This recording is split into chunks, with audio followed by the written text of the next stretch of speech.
నిత్యం సమావేశాలు, గంటల తరబడి సమీక్షలు, ఎవరో ఒకరితో చర్చలు.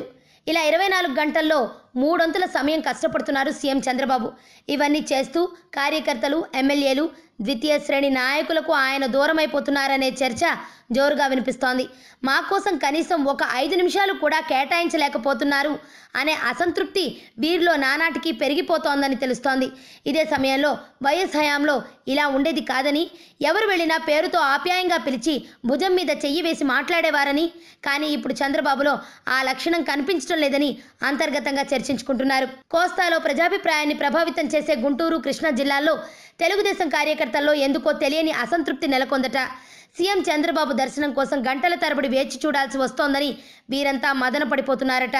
ఆయన వ్యవహార శైలిపై నేతలంతా గుర్రుగా ఉన్నారని సమాచారం. సచివాలయంలో ఇదే అంశంపై 5 మంత్రుల మధ్య చర్చ జరిగింది. పదవి ఇవ్వకపోయినా పర్వాలేదు, ఎవరైనా వెళ్ళినప్పుడు భుజం మీద చేయి వేసి ఆప్యాయంగా పలకరిస్తే చాలని, ఎలా ఉన్నారంటూ యోగక్షేమాలు అడిగితే వారు ఆనందపడతారని ఓ మంత్రి తన అభిప్రాయం చెప్పారు. ఈ తరహా హ్యూమన్ టచ్ చంద్రబాబులో కనిపించడం లేదని, వైఎస్లో ఉన్నది చంద్రబాబులో లేనిది ఇదేనని ఒకరు వివరించారట. వారం రోజుల క్రితం సీఎంని కలిసేందుకు ఓ మంత్రి ఆయన కార్యాలయానికి వెళ్లారు.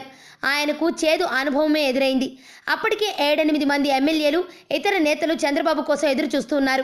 2 గంటలు ఎదురు చూసిన తర్వాత గానీ సీఎం దర్శన భాగ్యం దక్కలేదు. అది కూడా కేవలం ఒకే ఒక్క నిమిషం ఇచ్చారని వాపోయారట. వైఎస్ ముఖ్యమంత్రిగా ఉన్న సమయంలో ప్రతిపక్ష ఎమ్మెల్యేలు వెళ్లినా నవ్వుతూ పలకరించి భుజం మీద చేయి వేసి మాట్లాడేవారని, బాబులో ఆ లోపం స్పష్టంగా కనిపిస్తోందని మరో మంత్రి అన్నారు.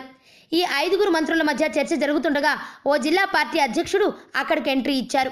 ఆయన కూడా తన గోడు వెళ్లబోసుకున్నాడు. 3 నెలల నుంచి తిరుగుతుంటే ఇప్పటికీ సీఎం కరుణించలేదని వాపోయారట. రేపు జనంలోకి వెళ్లాల్సిన ఎమ్మెల్యేలతో ఇలా ఉంటే ఎలా అని ఆవేదన వ్యక్తం చేశారట. మొత్తానికి టీడీపీ కార్యకర్తలు, ద్వితీయ శ్రేణి నేతలకు సీఎం దర్శన భాగ్యమే కరువైందని, అందుకే అసంతృప్తి ఎక్కువగా కనిపిస్తోందని మంత్రులు గుర్తించారట.